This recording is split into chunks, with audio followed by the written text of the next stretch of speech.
अस्सलामुअलैकुम व्यूवर्स, मैं आपकी होस्ट निम्रा। आप देख रहे हैं मेरा और आपका यूट्यूब चैनल। सबसे पहले मेरे देखने वाले तमाम नाजरीन को ईद मुबारक, हैप्पी ईद सबको। और आज हमारे साथ दो खास मेहमान मौजूद हैं। पाकिस्तान से हमें ज्वाइन किया है मेजर रजा ने, और इंडिया से आज हमारे साथ मौजूद हैं अभिषेक मिश्रा। सबसे पहले आप दोनों का बहुत बहुत शुक्रिया कि आपने आज ईद के दिन भी वक्त निकाला हमारे व्यूवर्स के लिए। थैंक यू सो मच और हैप्पी ईद, और नवरात्रि की भी बहुत बहुत शुभकामनाएं। आपको भी हमारी तरफ से बहुत बहुत शुभकामनाएं ईद की, और ईश्वर करे कि आप लोग खूब अच्छे से सेलिब्रेट करें इसको। और जैसे हमारे यहाँ कहते हैं नवरात्रि के भी सबको शुभकामनाएं, जैसे हमारे यहाँ कहते हैं ईद की राम राम आप सबको। Wish you very happy and prosperous Eid. Major बहुत साहब शुक्रिया सर, लाइकवाइज बहुत शुक्रिया, बड़ी मेहरबानी। धन्यवाद sir. Thank you so much. आज हम बात करने वाले हैं बलूचिस्तान के हवाले से। बलूचिस्तान के अंदर एक ग्रुप बहुत एक्टिव है BRAS के नाम से, जिन्होंने रिस्पॉन्सिबिलिटी उठाई है। कहा है कि हमने 72 अटैक करवाए हैं, उनमें से कुछ अटैक्स मिलिट्री बेसिस पर करवाए हैं, कुछ अलग अलग इलाकों में करवाए हैं। इस हवाले से क्या कहेंगे? पहले हमने देखा कि एक दिन के अंदर BLA की तरफ से लगभग 58 to 59 अटैक्स करवाए गए, लेकिन अभी एक और ग्रुप BARS के नाम से वो रिस्पॉन्सिबिलिटी उठा रहा है 72 अटैक्स की। अभी रिसेंटली मैं ये भी खबर देख रही थी कि TTP ने कहा है कि हम ईद की वजह से सीज फायर कर रहे हैं, वरना हमने एक हफ्ते के अंदर 100 अटैक्स करवाए हैं, जिनमें बहुत से सिविलियंस की भी जान गई है और पाकिस्तानी फौज के भी बहुत से जवान शहीद हो गए हैं। तो आप दोनों से इस बारे में राय जानेंगे। सबसे पहले जान लेते हैं अभिषेक सर आपसे। थैंक यू निम्रा जी। अब इस पे मैं क्या बोलूं, मुझे समझ में नहीं आ रहा है पर ये जो एक सिविल वॉर है, या आप इसको इंटरनल टर्म में जिहाद कह लें, जो भी आपको कहना है कह लें, ये फैक्शनल ऑफ द फैक्शन सोसाइटीज फ्रैक्शनलाइज हो गई हैं, और डिसकंटेंट है गवर्नमेंटल प्रोमिसेस के अगेंस्ट में। पॉलिटिकल ग्लू नहीं है जो सोसाइटी को होल्ड कर सके। तो it's a multi layered problem जो आपको फेस करना पड़ेगा, जिसमें कि आपको सोसाइटी को रिकॉन्स्टिट्यूट करना पड़ेगा, रीकैलिब्रेट करना पड़ेगा। अदरवाइज ये तो होता ही रहेगा। आप भले इसके जो रीजंस हैं वो एक्सटर्नल ढूंढ लें, या किसी और के ऊपर कॉन्स्पिरेसी का नाम दे दें इसको, but problem is theoretical, problem is more social than political, because कि लोगों को समझ में नहीं आ रहा है कि ये डिसकंटेंटमेंट क्यों है। और अगर कोई गवर्नमेंट से नाराज भी है तो वो इस तरीके की ब्रूटल हत्याएं और मर्डर कर रहे हैं, ये भी अनप्रेसिडेंटेड है। गवर्नमेंट है तो डिसकंटेंटमेंट होती है, हर कोई अपने गवर्नमेंट से नाराज रहता है। मैं अपनी गवर्नमेंट से 50 चीजों को लेकर नाराज हूं, बट दैट डजंट मीन कि मैं किसी को ले जाके गोलियों से मारने लगूं, मैं ट्रेनें हाईजैक कर लूं और ये सब कर लूं। तो अगर कोई इस हद तक चला गया है तो फिर आपको बैठ के सोचना पड़ेगा कि इसका रीजन क्या है। ये कोई एक जिसे कह लीजिए सिंगल लेयर्ड या सिंगल डिमेंशनल प्रॉब्लम नहीं है, मल्टी डिमेंशनल प्रॉब्लम है, जो आपके सोशल, पॉलिटिकल और लीगल फिलोसोफर्स को बैठना पड़ेगा और उस पर सोचना पड़ेगा कि हाउ टू टैकल इट। अगर आप इसका जवाब सिर्फ और सिर्फ फोर्स के फॉर्म में देंगी तो वो काउंटर जिसे कह लीजिए प्रोडक्टिव होगा आपके लिए। It will not bear you the result that you are expecting, because ये वो प्रॉब्लम ही नहीं है जिसको कि आप मिलिटरीली टैकल कर सके। It's a problem which is doctrinal in nature, it is a problem which is social in nature, it is a problem which is politico religious in nature, ऐसे मैं कह लूं। तो यही मेरी एनालिसिस है। बाकी तो नंबर ऑफ द अटैक्स पे तो मैं कुछ कह नहीं सकता, I have no idea about that. Ji Raza sir, आप क्या कहेंगे इस हवाले से? हालांकि मिलिट्री ऑपरेशंस काफी ज्यादा लॉन्च हो रहे हैं अगेंस्ट टेररिज्म, बट स्टिल हम देखते हैं कि कभी KPK में अटैक हो जाता है, पेशावर में अटैक हो जाता है, कभी पाकिस्तान के किसी इलाके में अटैक हो जाता है। क्या कहेंगे? और इनके पीछे हमें सिर्फ दो ही ग्रुप्स की हाथ मिलती है, या तो बलूचिस्तान में से BLA की तरफ से रिस्पॉन्सिबिलिटी उठाई जाती है या TTP की तरफ से रिस्पॉन्सिबिलिटी उठाई जाती है। तो क्या कहेंगे आप? पहले तो मैं ये कहूंगा कि जरा आप मुझे दोबारा नंबर्स बताएं। मेरे तो तोते उड़ गए हैं, मतलब आपके नंबर्स सुन के। 72। आपने सैकड़ों हजारों अटैक बता दिए हैं, मतलब पाकिस्तान में तो किसी को खबर नहीं है कि आपने कहां से ये खबरें ली हैं। और आपने मुझे काइंडली आपको रेफर करेंगी कि कौन से अटैक्स हैं जिनकी आप बात कर रही हैं? BRAS के नाम से ग्रुप वहां पर मौजूद है, जिसकी तरफ से 27 मार्च को ये रिस्पॉन्सिबिलिटी उठाई गई है कि हमने अटैक्स करवाए हैं, और ये सेपरेटिस्ट ग्रुप मौजूद है वहां पर, कितने जिन्होंने अरसे कहा में, कि हमने कितने क्या अरसे में उन्होंने कितने अरसे में ये उन्होंने अटैक कहा किए? 27 मार्च को हमने इतने अटैक्स करवाए। जैसे अगर हम की तरफ से ये रिस्पॉन्सिबिलिटी उठाई गई थी कि 58 से 57 अटैक्स हम लोगों ने मुख्तलिफ जगहों पर करवाए हैं। कहां पे? किसी पाकिस्तान के मेजर न्यूज नेटवर्क पे, किसी पाकिस्तान की मेजर अखबार पे आप दिखा दें मुझे। मैं अभी यहीं पे बैठा हूं, काइंडली मैंने शेयर कर दिया नीचे, मैंने शेयर किया नीचे, आप देख लीजिए उसको जी। तो मैं लीजिए, पाकिस्तान में जो ऑथेंटिक रिपोर्ट है वो ये है कि 2024 में टोटल 444 अटैक्स हुए, लेकिन ऑल अक्रॉस पाकिस्तान जो रिकॉर्डेड इंसिडेंट है, और उसमें जो डेथ्स हुई वो 600 के करीब, 685 के करीब पाकिस्तान के जो बहादुर ट्रुप्स थे या ऑफिसर्स थे वो उसमें शहीद हुए। लेकिन 2025 के अंदर आप अभी वो ये जाफर एक्सप्रेस का एक इंसिडेंट हो गया, लेकिन वो भी समझ लीजिए अभी निम्रा नेक्स्ट टाइम आप ये इस तरह कोट करेंगी तो बराए मेहरबानी मैं उसी टाइम पे आपको चेक करूंगा।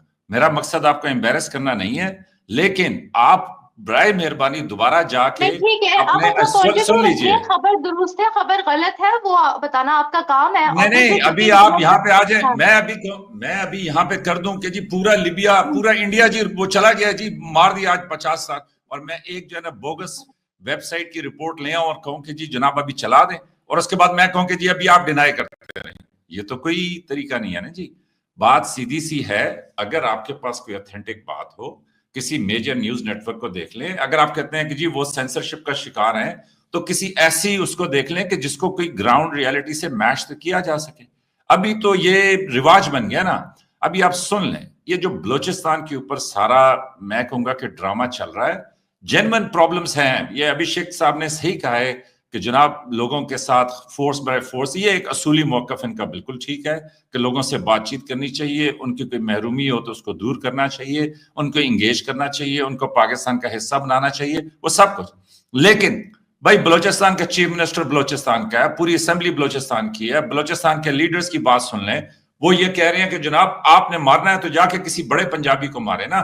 ये मजदूरों को, ट्रेन के ऊपर मुसाफिरों को, मतलब कोई राह चलती बस को, उसमें कोई ज़ियारत के लिए ईरान गया हुआ है, वापसी पे आप बस से उतार के किसी को मार दें, ये जो डकैती और गुंडागर्दी है, ये तो पाकिस्तान नहीं चलने देगा। और यही वजह है कि ये BLA वाले क्या कर रहे हैं, या ये बाकी जो BRA, ये TRA या NIRA, मतलब BNA, ये सब अभी वेबसाइट्स बना के कोई कहां से कोई कहां से।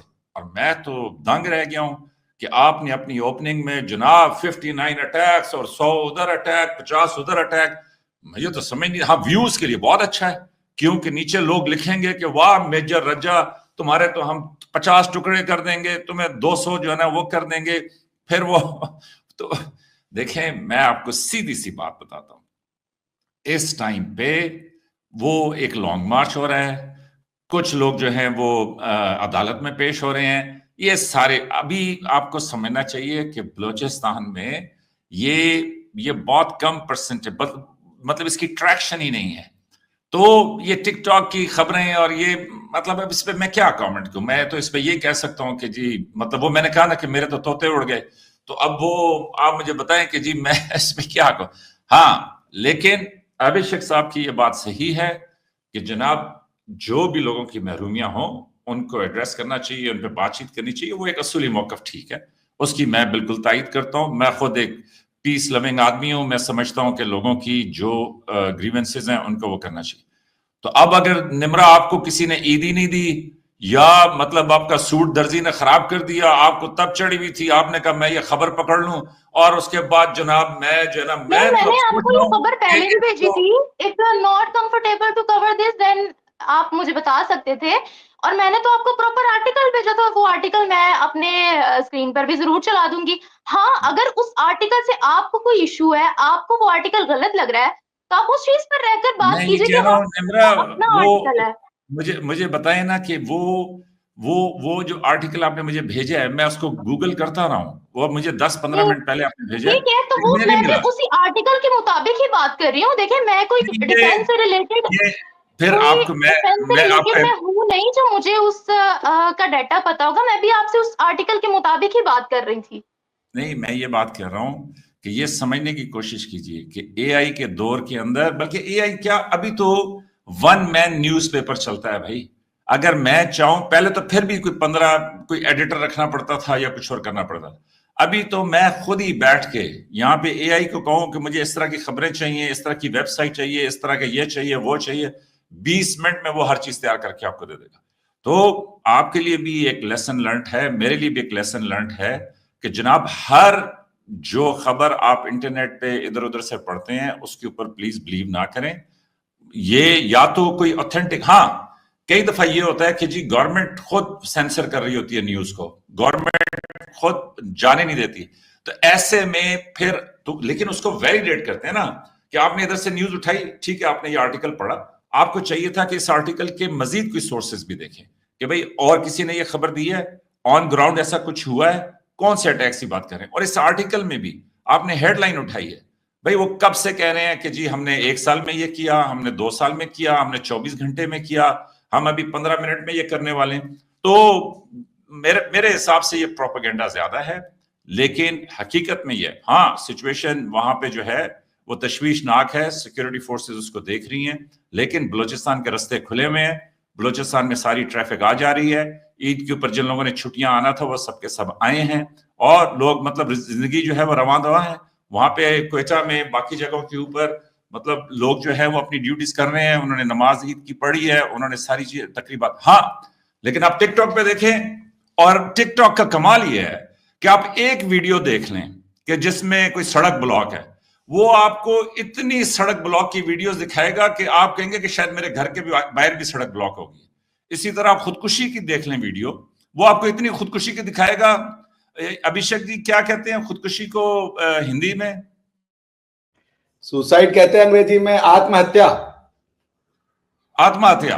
आप आत्महत्या की एक वीडियो देख लें, मैं आपको बता रहा हूं 24 घंटे के बाद आप कहेंगे कि जी अभिषेक साहब ने भी आत्महत्या कर ली और मेजर रजा ने भी आत्महत्या कर ली। तो मेरा तो ये कमेंट है, माजरत मुझे थोड़ा सा असल में वो क्या कहते हैं उसको, इस तरह की न्यूज जो है ना, मतलब मेरे उसमें ही नहीं थी, प्रीव्यू में ही नहीं थी। फिलहाल मेजर साहब आपका जो आप क्या कहेंगे, लेकिन टीटीपी वाली न्यूज, अरब न्यूज का ये आर्टिकल है, और उसके साथ मैं आर्टिकल भी पब्लिश कर दूंगी कि टीटीपी की तरफ से ये ऑफिशियल स्टेटमेंट थी कि हमने एक 100 अटैक्स करवाए थे और ईद उल फितर की वजह से सीज फायर कर रहे हैं। ये अरब न्यूज का खुद का आर्टिकल है, वो भी मैं साथ जो है वो लगा दूंगी, मेंशन कर दूंगी, क्योंकि मैं उसी चीज पर बात कर रही हूँ जो आर्टिकल के अंदर लिखा हुआ है। लेकिन अब बढ़ते हैं अभिषेक सर की तरफ। सर आप क्या कहेंगे, क्या ये एक प्रोपेगेंडा चल रहा है या फिर वाकई में आपको लग रहा है कि इतनी ज्यादा टेररिज्म जो है वो बढ़ गई है? देखिए, सबसे पहले तो मैं ये कहूंगा कि मेजर साहब का जो मुझे ये जैकेट है उसमें जो रुमाल है वो बड़ा अच्छा लगा। सो उनके कुर्ते के साथ काफी मैच कर रहा है। सो मेजर साहब ये देखो ना, ये अभिषेक जी, ये ईद की बातें थैंक यू। नहीं उस तरह तो बात करें तो माशाल्लाह निमरा बहुत अच्छी लग रही है, मतलब मैं तो काफी नहीं, तो मैं ऐसा बोलूंगा नहीं वरना दंगे हो जाएंगे। तो नहीं बिल्कुल कहें जी, जो अच्छा लग रहा है उसको बिल्कुल कहें, नाइस ऑफ यू, और आपका बड़ापन है जी। तो वाकई में आपका ये जो जैकेट और ये है कॉम्बिनेशन बहुत अच्छा लग रहा है। रुमाल भी मुझे काफी अच्छा लगा आपका, उसके सामने मेरी ये टी शर्ट फीकी फीकी सी लग रही है। मुझे एहसास हो रहा है कि रंग मिलते हैं अभिषेक जी, हम मेरे और आपके रंग हमारे तो दिल भी मिलते हैं भाई। रंगों की क्या बात है, हमारे तो दिल भी मिलते हैं। तो जी थोड़ी जी बहुत मैंने यही कहा है कि रंग और ख्याल दोनों मिलते हैं। जी जी जी। तो नहीं देखिए, अब वाकई में ईद का अवसर है और मेजर साहब से ही बात करें, कुछ अच्छी बातें होनी चाहिए, मगर इसमें भी कोई दो राय तो नहीं है कि पाकिस्तान मुश्किलों का शिकार है। और मेजर साहब, मैं आपको भारतवासियों की तरफ से ये बिल्कुल बता सकता हूं कि कोई भी भारतवासी किसी भी देश के परेशानी में खुश नहीं होता। हाँ, Pakistan has given us tough time, तो पाकिस्तान को लेके लोगों के मन में नाराजगी है, बिल्कुल है, वो उसमें कोई झूठ बोलने की बात नहीं है। लेकिन हम कभी भी नहीं चाहेंगे कि आपके खैबर पख्तूनख्वा में किसी भी मासूम की जान जाए, किसी भी मासूम की जो है वो हत्या हो बिना किसी कारणवश, क्योंकि वो आदमी निकलता है, बहुत मेहनत से अपना परिवार खड़ा करता है, माएँ अपना जवानी झोंक देती हैं, पिता अपना यूथ झोंक देता है पैसे बनाने में, घर खड़ा करने में। मैं अकेले रहता हूं तो मुझे पूछिए अकेलापन कितना खाता है। तो किसी भी पाकिस्तान परहैप्स 70 सालों में कुछ चीजें उन्होंने गलत समझी। अब ये समय आ गया है कि वो वापस से उन चीजों को रिविजिट करें, अपने सोचने के तरीके को रिविजिट करें, मानवीय मूल्यों पे ज्यादा ध्यान दें, मानवता पे ज्यादा ध्यान दें। At the end of the day हम सब मनुष्य हैं और हम सब एक लिमिटेड लाइफ के लिए आते हैं on earth. We can enjoy those beautiful time with our family, with our love, with our culture. सारे कल्चर, त्योहार, सारे सेलिब्रेशंस मुझे बहुत अच्छे लगते हैं, चाहे ईद हो, चाहे दीपावली हो, चाहे क्रिसमस हो, because these are all human celebrations, किसी भी फॉर्म में हो। चाहे आपके घर में एक पेड़ सज जाए, उस पर कुछ आपने गिफ्ट सजा दिए हो, बहुत सुंदर लगता है। क्रिसमस का मुझे, होली पे रंगों का एक दूसरे को लगाना मुझे बहुत सुंदर लगता है। ईद पे सेवैयाँ खाना, मैंने तो खाया है क्योंकि मैं भारत में रहा हूँ, तो 2 तरीके की सेवैयाँ मिला करती थी, एक सूखी जिसमें मीठा होता था, एक दूध वाली होती थी। तो वो दोनों सेवैयाँ हम अपने दोस्तों के घर जाके खाया करते थे। बस यही है, छोटी सी जिंदगी में इतना ही करना चाहिए। तो पाकिस्तान को बिल्कुल मुझे लगता है कि मेजर साहब इज अ सेन वॉइस, और वो इस बात को समझ रहे हैं कि there are some fundamental problems. वो जो मैं फिर कहूंगा, वो it's not something that is going to be solve through the barrel of gun has no utility altogether. अभी हमारे अशोक पांडे साहब जो हमारे इस समय के थल सेना के अध्यक्ष, अगर मैं गलत नहीं हूं, तो उनका एक मैं उनकी कोई वो देख रहा था, उनका मैं क्या नाम है इंटरव्यू, तो उनसे किसी ने पूछा कि क्या पीओजे ले लेंगे या वॉर करेंगे, तो उन्होंने कहा देखिए वॉर करना हमारा काम नहीं है, आप मिलिट्री को सिर्फ नहीं आगे भेज देंगे और कहेंगे जाओ जीत करके आ जाओ। उन्होंने कहा जब आप वॉर करने जाते हैं तो आपको आपको निमरा की भी जरूरत होगी, पाकिस्तान की बात अगर हम कर लें, आपको निमरा की भी जरूरत होगी, आपको मेजर रजा की भी जरूरत होगी, आपको शहबाज साहब की जरूरत होगी, मरियम जी की जरूरत होगी, आपको इमरान खान की जरूरत होगी, आपको सबकी जरूरत होगी। It's a collective force that functions. Force का सिर्फ और सिर्फ मिलिट्री एस्पेक्ट नहीं आप निकाल सकते हैं। Force has economic angle, financial angle, emotional angle, social angle. There are a lot of dimensions of force that you need to put together. International dimension, आपकी डिप्लोमेसी आपको आपकी बात को कन्वे कर पाए कि जो आप यूज कर रहे हैं फोर्स को, उसकी क्या इंपॉर्टेंस है और सिग्निफिकेंस है। तो ये सब चीजें जब तक साथ में नहीं होंगी, आप सिर्फ जिसे हमारे यहाँ मैं जब क्योंकि मैंने बुक लिखी है वॉर के ऊपर, तो लॉज ऑफ वॉर के ऊपर, तो मैं कहीं पढ़ रहा था कि नेपोलियन ने एक बार कहा था कि the forces crawl on their belly, ये जब तक खाली नहीं होता, मार्च ऑन देयर बेलीज। तो आप अगर सप्लाई काट देंगे, आप सैनिकों को भेज देंगे कि ये लो बंदूक और कुछ राउंड्स ऑफ गोलियां, वो अपने जज्बे से कुछ दिन लड़ लेंगे, मगर आप ऐसे उनको उनकी जिंदगी को वो नहीं कर सकते वेस्ट ना। तो you need money, you need everything. तो पॉइंट मेरे ये कहने का, इतनी सब चीजें जो है वो कहने का मतलब यही था कि Pakistan needs to be on one page, और आप अगर रिफ्ट्स रखेंगे सोसाइटी में तो वो ही आपका जो है जो इंटरनल सैबोटाज ही इतना ज्यादा होगा। इंटरनल देखिए, ये जो ना फिल्मी बातें हैं कि लॉयल्टी और क्या नाम है, हम सब एक नहीं हो पाते हैं, ये कोई भी मनुष्य किसी से एकता में नहीं रह पाता। माइक्रो और मैक्रो लेवल का जिसे कह लीजिए कन्वर्जेंस ऑफ इंटरेस्ट बस रहता है हर सोसाइटी में, हर समाज में। मैं अपने यूनिवर्सिटी में हूँ, 10-15 प्रोफेसर हैं, तो क्या हमारे बीच में बहुत प्यार मोहब्बत है? कोई प्यार मोहब्बत नहीं, कोई किसी की शक्ल भी देखना पसंद नहीं करता, इतनी ज्यादा टफ कॉम्पिटिटिवनेस हो जाती है एक दूसरे को हरा करके। और ये ह्यूमन लाइफ है, इसको आप कलेक्टिवली कैसे एक्सप्लेन करेंगे, इंडिविजुअली कैसे एक्सप्लेन करेंगे, ये मैं आपके फिलोसोफर्स के ऊपर छोड़ देता हूँ। मगर पॉइंट मैं ये कह रहा हूं कि आप अगर एक समस्या से जूझ रहे हैं पिछले कई सालों से, और उसकी एक ही सोल्यूशन आप एक्सप्लेन कर रहे हैं, द प्रॉब्लम लाइज आउटसाइड, वो ठीक नहीं है। दैट मीन्स आप नहीं सीख रहे हैं। जैसे आइंस्टाइन ने कहा था कि you keep on doing same thing and getting the same result, उसके बाद भी आप चेंज नहीं कर रहे, तो some problem with that. So मैं फिर से कह रहा हूं कि as an Indian and on the auspicious day of Eid, कि कोई भारतीय किसी का बुरा नहीं चाहता। और लास्ट थिंग हम चाहेंगे कि ब्लड बाथ हो, क्योंकि ये मुझे पता है कि अगर हम आपके घर में ब्लड बाथ करेंगे तो वो मेरे घर में वापस आएगा। आदमी दूसरों के लिए गड्ढा खोदता है, वो सबसे पहले खुद गिरता है उसमें। इस बात से हम बहुत अच्छे से हम इसको समझते हैं, हम इसको जानते हैं। इसीलिए कभी हमने नॉन स्टेट एक्टर्स को अपने यहाँ पाला नहीं। जो भी पाला वो हमारी आर्म फोर्सेस है, और आर्म फोर्सेस जो है वो फंक्शन ही करती है 3C पे, कमांड, कंट्रोल एंड कम्युनिकेशन।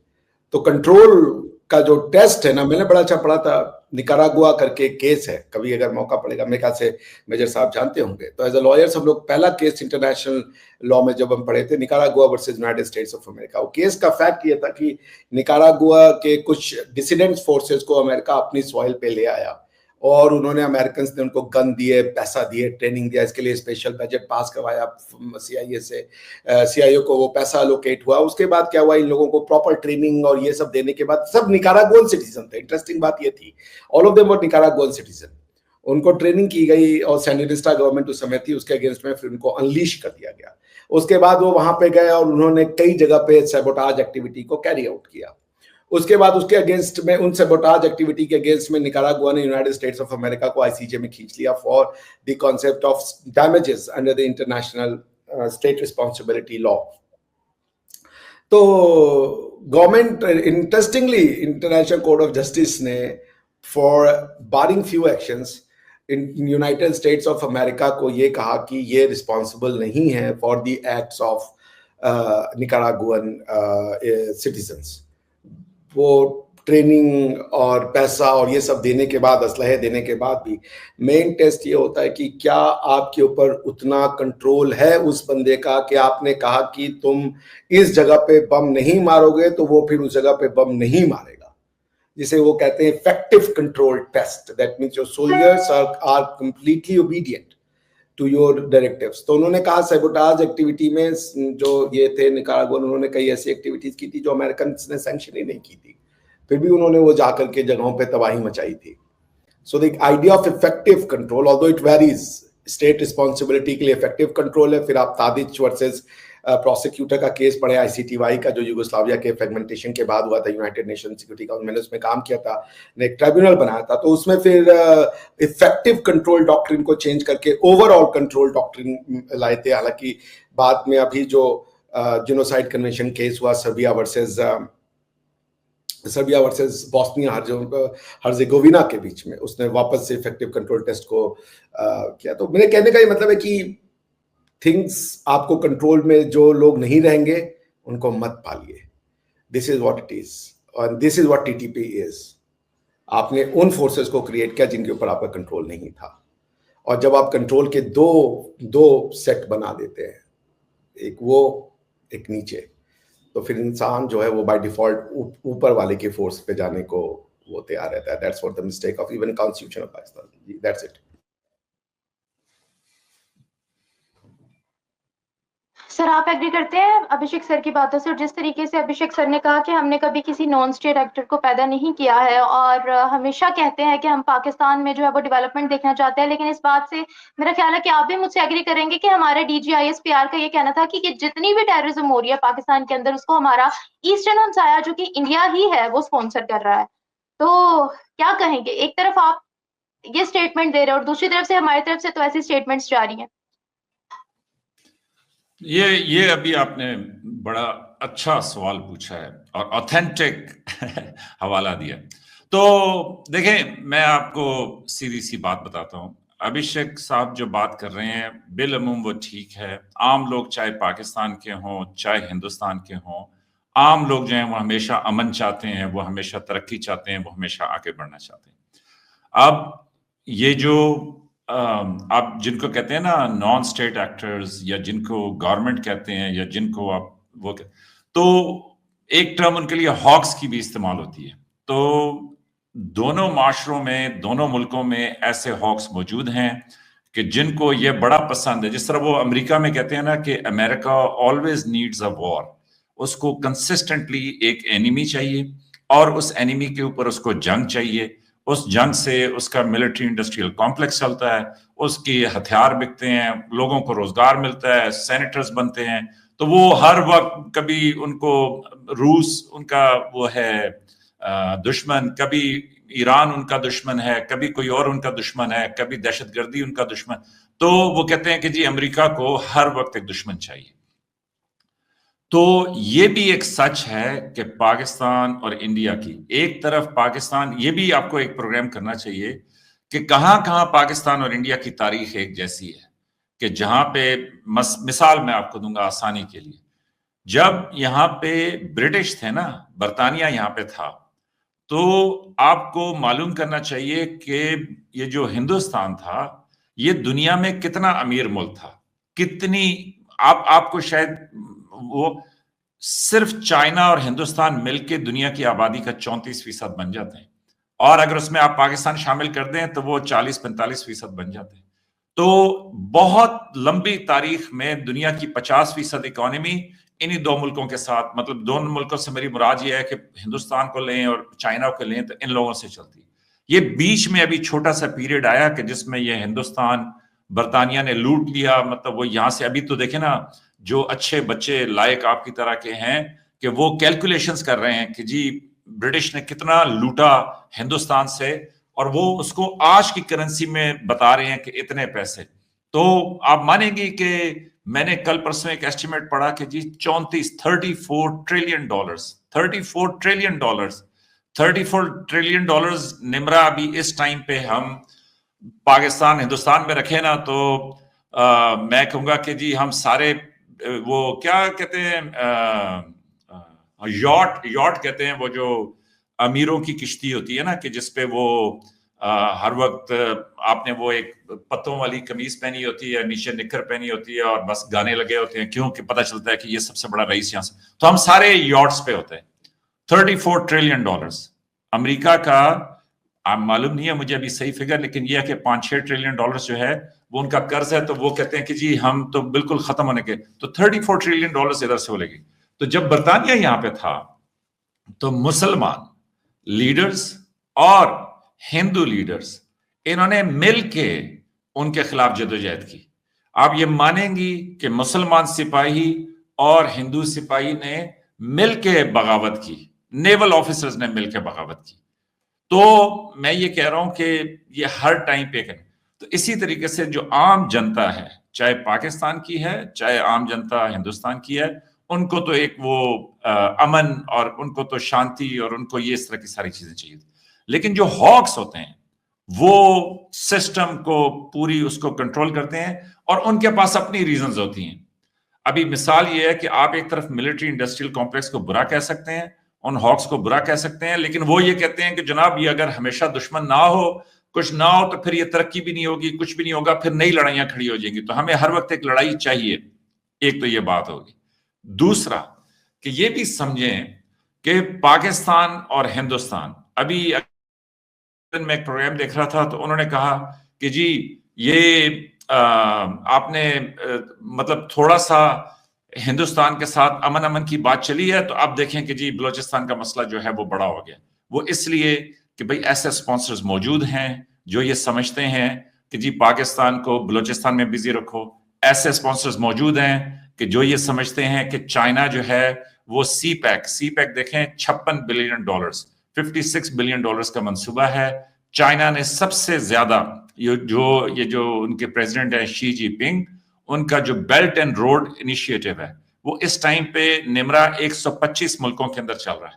और वो ये कह रहे हैं, मतलब जो अमेरिकन थिंक टैंक्स हैं वो ये कह रहे हैं कि चूंकि चाइना किसी जंग में इन्वॉल्व नहीं हुआ, चूंकि चाइना इस तरफ नहीं आ रहा, तो इस वजह से वो इकोनॉमिक तरक्की करते हुए जा रहे हैं, वो आगे बढ़ते जा रहे हैं। लेकिन उसमें आपके और मेरे समझने के लिए बात यह है कि चाइना के बेल्ट एंड रोड इनिशिएटिव में पाकिस्तान, आप यूं समझ लें कि एक सबसे बड़ा मुल्क है कि जिसमें चाइना इतना पैसा लगा रहा है। तो जब चाइना इतना पैसा लगा रहा है तो कुछ ऐसी कुव्वतें हैं जो ये समझती हैं कि चाइना पाकिस्तान के अंदर जब ये इस तरीके से जाएगा तो उनको एक नया रास्ता मिल जाता है ना। चाइना की हमारे साथ दोस्ती और वो सब कुछ अपनी जगह पे है, लेकिन चाइना इधर अपने भी कुछ फायदे के लिए आ रहा है। तो उसको रोकने के लिए ये जो हॉक्स हैं वो बलूचिस्तान में इस तरह की कार्रवाइयों को स्पॉन्सर करते हैं। तो मैं ये समझता हूं कि वो जो स्पॉन्सरशिप है वो शॉर्ट टर्म में तो ठीक है कि एक आधा वाकया हो गया, दो हो गए, इस तरह की फेक वेबसाइट से जिस तरीके से मतलब आप देखें ना एकदम से चौंक गई कि यार इतने ज्यादा वाकयात हो गए और मतलब आपके लिए वो शॉकिंग था तो आपने उसको जानने के लिए वो किया। तो इस तरह के वो शॉर्ट टर्म गेन्स तो हासिल करेंगे, लेकिन जो ओवरऑल प्लान है उसमें ये है कि जी ये जो CPEC है ये गवादर की तरफ, तो इससे बलूचिस्तान की आवाम की तरक्की होगी।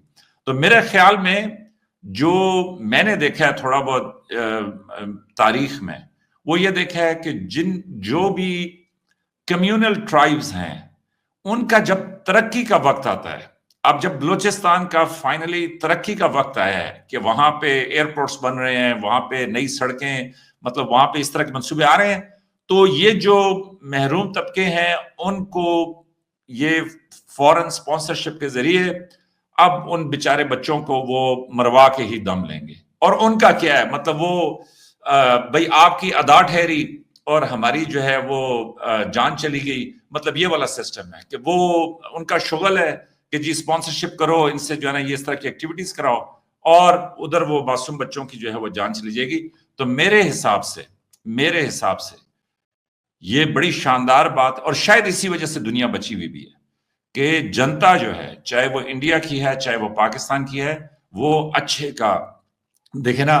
मैं अभी अभिषेक साहब ने नेपोलियन की मिसाल दी ना कि उसने कहा कि जी आर्मी मार्चेस ऑन इट्स बेलीज, कि जी फौजें जो है वो अपने पेट पे मार्च करती हैं। तो वो इसी तरीके से आज की दुनिया में मैं ये कहूंगा तमाम ऑडियंस को, चाहे वो पाकिस्तान से है चाहे वो इंडिया से है, वो वीडियो थोड़ी सी तकलीफ दे है, लेकिन मैं ये कहूंगा कि प्लीज लिखें जाके यूट्यूब पे या जिधर भी आप गूगल करते हैं। वो किसी ने मुझे लिखा हुआ था कमेंट में कि गूगल से आगे भी निकलो यार, एक्सप्लोरर में, फायरफॉक्स में, एक वो इंडियन जो है ना वो आपके अभिषेक साहब वो बड़ी बारीकी से देखते हैं सारा प्रोग्राम। तो वो मैं ये कहूंगा कि उस पर जाके टाइप करें hand to hand combat. Hand to hand combat कहते हैं दू बदू लड़ाई को, 10 ब 10 लड़ाई को, कि जब हथियार गोलियां खत्म हो जाए फिर सिपाहियों को आपस में आके लड़ना पड़ता है। मतलब उस टाइम पे जिस तरह वो कुश्ती होती थी जो इंडिया पाकिस्तान की एक बड़ी जबरदस्त स्पोर्ट है, तो उस लड़ाई में यूक्रेन का और रूस का सिपाही जो है वो आपस में हाथों से लड़ते हैं, और जब वो लड़ते हैं तो फिर वो खंजर निकाल लेते हैं, और खंजर निकालने के बाद बिलाखिर यूक्रेन का सिपाही नीचे गिर जाता है क्योंकि उसको पहले गोली भी लग चुकी होती है। और फिर तो जब वो मरने लगता है तो उसके हेलमेट पे गो प्रो कैमरा लगा होता है। उस गो प्रो कैमरे के अंदर ऑडियो भी रिकॉर्ड हो रही है और वीडियो भी रिकॉर्ड हो रही है, और जब वो वीडियो रिकॉर्ड होती है तो उसमें वो सिपाही आपस में जो बातचीत करते हैं वो दुनिया ने पहली दफा देखी। पहले लोगों से स्टोरी सुनी, पहले मतलब जनाब लोग बताते थे जंग से वापस आके कि ऐसे हुआ ऐसे हुआ, लेकिन ये लाइव रिकॉर्ड हो गया। और उस लाइव रिकॉर्डिंग में वो जो यूक्रेन का सिपाही है वो रूस के सिपाही को कहता है कि तुम जीत गए, अब मुझे छोड़ दो, मुझे आराम से मरने दो। और उसके बाद वो कहता है कि मुझे रोशनी देखने दो, मतलब आगे से हट जाओ, मुझे रोशनी देखने दो। और अभिषेक साहब आप तो एक दर्दमंद आदमी है तो सुने, वो कहता है कि मुझे रोशनी देखने दो, ये दुनिया बेइंतहा खूबसूरत है, ये बहुत खूबसूरत दुनिया है, मुझे इस टाइम पे इस दुनिया को देखने दो। और फिर उसके आखिर में वो कहता है कि अलविदा माँ, कि मेरी माँ खुदा हाफिज। तो देखिए, चाहे वो यूक्रेन का सोल्जर है, चाहे वो रूस का सोल्जर है, चाहे वो हिंदुस्तान का सोल्जर है, चाहे वो पाकिस्तान का सोल्जर है, माँ सबके लिए एक जैसी है, ये दुनिया सबके लिए उतनी खूबसूरत है।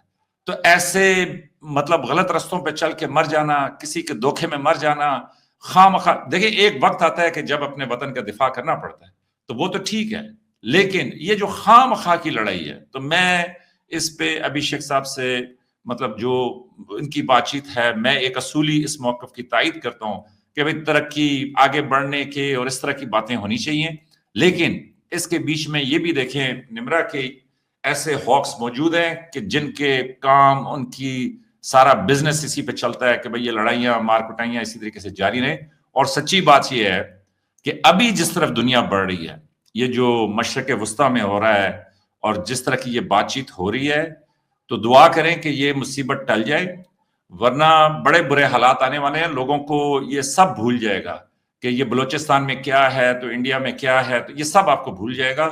बड़ी खतरनाक सिचुएशन पैदा हो रही है, तो दुआ करें कि वो टल जाए मतलब बजाय इसके कि दुनिया तीसरी जंग की तरफ जाए या कोई न्यूक्लियर हथियार इस्तेमाल करे, तो अल्लाह करे कि सबकी जो है ना दिमाग जो है वो काम करें और वो उसके ऊपर वो करें। तो एनीवेज मैं साथ ये भी बता दूं कि जनाब आज अभिषेक साहब वो ईद भी है, और वो दरवाजा खोल के ना तो उन्होंने नजरों ही नजरों में बताया है कि समझ जाओ तो अच्छा है वरना मारे जाओगे। अभिषेक सर, आपको कुछ एंडिंग स्टेटमेंट देनी है या मैं प्रोग्राम एंड करूं? उन्होंने अभिषेक साहब, आप तो कह रहे हैं ना आप अकेले रहते हैं, उन्होंने कहा कुछ नहीं है, मेरी आपकी तरह इतनी लंबी बहस नहीं की है, लेकिन आंखों में सारे दलाइल उन्होंने दे दिए। नहीं तो उस दलाइल के आगे सारी दलाइलें खत्म हो जाती हैं, और हमारे पास तो बहुत समय है। आज ईद है, आप ईद मनाइए फिर से। Happy Eid to all of you and happy Eid to humanity. It's a celebration day. So, Mr. Saab, have a good time with your family and convey my regards. Likewise, thank you very much. Nimra, sorry अगर थोड़ा सा programme के शुरू में मैंने आपको डांट दिया, लेकिन आप मुझसे छोटी हैं, उम्मीद है आप इसको पॉजिटिवली लेंगे। No issue.